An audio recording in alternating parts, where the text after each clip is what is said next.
Prologue, the breath between worlds. Before the stars had names, before time chose a direction, there was the breath, the first inhalation of existence. From it came fire, void, song, and silence. From it came the Wyrms, and the dreaming realms, and the first lie, that creation was infinite. In the shadows of this primeval pulse slumbered Vaelrath Drakanir. Not born but awakened, he coalesced from entropy's spill and the residue of dying light. Where other beings forged themselves in purpose, he formed in defiance, of beginnings, of memory, of flame. The first prophecy was not spoken but bled into the fabric of the cosmos. It foretold a fracture. A child. A betrayal forged in love. The stars blinked, and the breath trembled. Even then, he listened. 1,000 civilizations rose, each scratching their truths into stone, sky, or soul. None remembered the breath. None dared whisper Vaelrath's name. Yet echoes lingered, in forgotten rituals, in dreams that turned cold, in the eyes of those born during eclipses. There is no future without the past awakening. No silence without a scream buried inside it.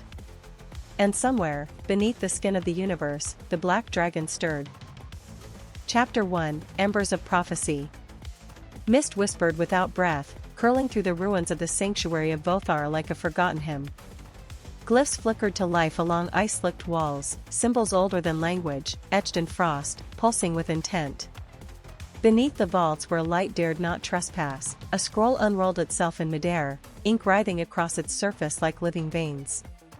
The prophecy had not been spoken in an age, and yet here it was, rekindled by forces moving unseen.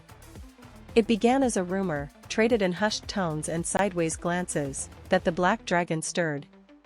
Vaelrath Drakanir had not been seen since the twilight accord shattered, but he was never truly gone. Whispers of his return moved through the world like an underground river, slow, corrosive, undeniable. In the Tower of Solace Reach, a monk awoke screaming, eyes burned blind by visions of a sky devoured by wings.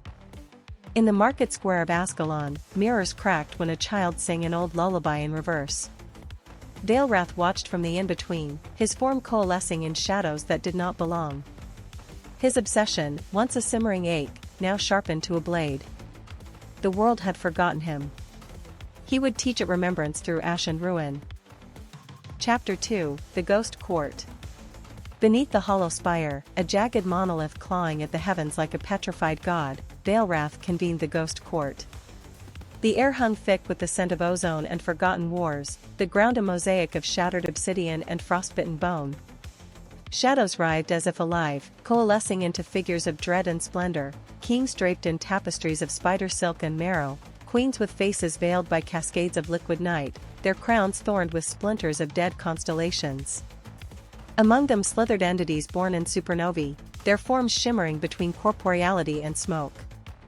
The twilight oath pulsed in their veins, a relic cord from the first universe, binding them to the spire's call. Vaelrath emerged not as flesh, but as a silhouette carved from the void between stars.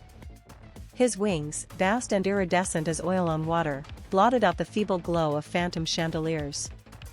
When he spoke, the sound was not heard but felt, a bassoon's growl vibrating in the teeth. "Sanctuary is a chain of my forging," he intoned. "Kneel, and wear it."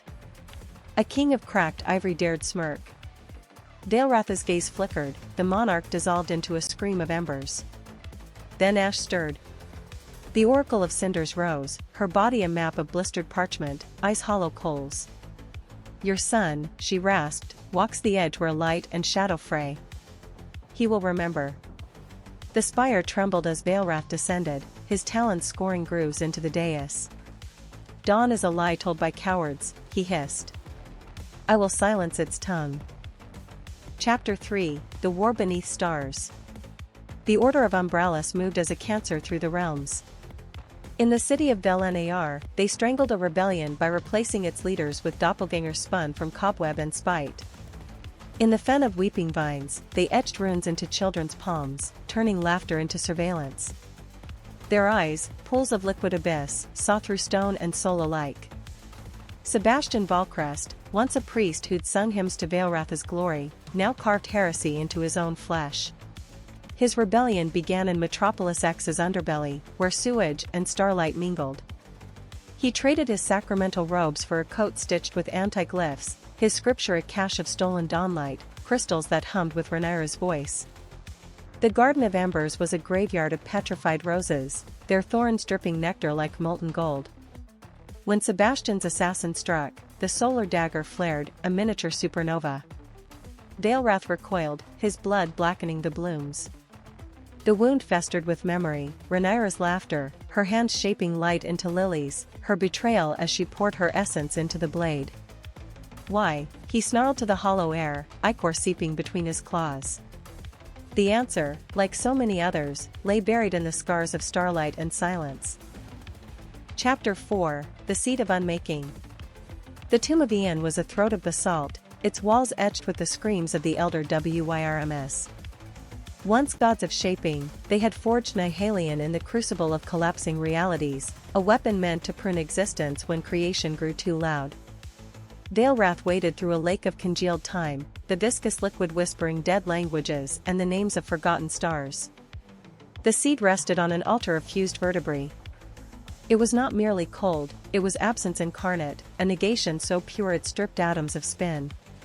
When Vaelrath grasped it, visions exploded behind his eyes, cities unbuilding, forests shrinking into seeds, stars folding in on themselves. Even his name unraveled in his mind, syllable by syllable, Vaelrath Drak, until all that remained was static and the aching silence of potential. Beautiful, isn't it? Murmured a shadow, the last echo of the Vaelrms, coiled in the geometry of collapsed hope. A reset. No more prophecies. No more suns to defy you. Vaelrath smiled. It was not a smile of joy but of certainty. The throne of twilight awaited, and with it, the end of endings. Chapter 5, The Return of the Phoenix. Rhaenyra descended as a comet, her hair trailing fire, her grief a corona that scorched the firmament. Behind her came Ilir, sword of white plasma in hand, his wrath so vast it melted the spire's towers to slag. Between them strode Sarathor, Vaelrath's son, now a rift in the shape of a man, duskfire churning in his palms. Father, Sarathor said, the word heavy as a falling star. Vaelrath's throne responded, birthing tendrils of anti-light that curled like serpents. You come to mourn what I haven't yet broken? The sky split. Rhaenyra's light whips cracked through Vaelrath's shadow armor, each strike a conversation between love and loss. Ilir's blade struck the seed's aura and frayed into particles of quantum dust. But Sarathor alone stood unbroken. You fear being forgotten, he shouted. So you'd make us all ghosts? Vaelrath's roar was the birth of black hurricanes. I will be the end of fear. Chapter 6, The Fracture Eternal. Annihalation's activation birthed a cacophony of paradox.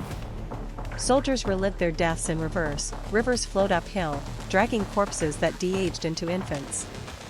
The Citadel's foundation twisted into a Mobius strip, trapping souls in an endless loop of their own regrets. Rhaenyra, her brilliance dimming to a candle's flicker, pressed a trembling palm to Sarathor's cheek. Make it right, she whispered. Ilir, now little more than a skeleton wreathed in divine flame, shattered his blade against time's throat, buying seconds. Sarathor seized the seed. It bit back, unraveling his DNA into fractals and entropy. With a cry that bent dimensions and cracked the logic of gods, he sundered it.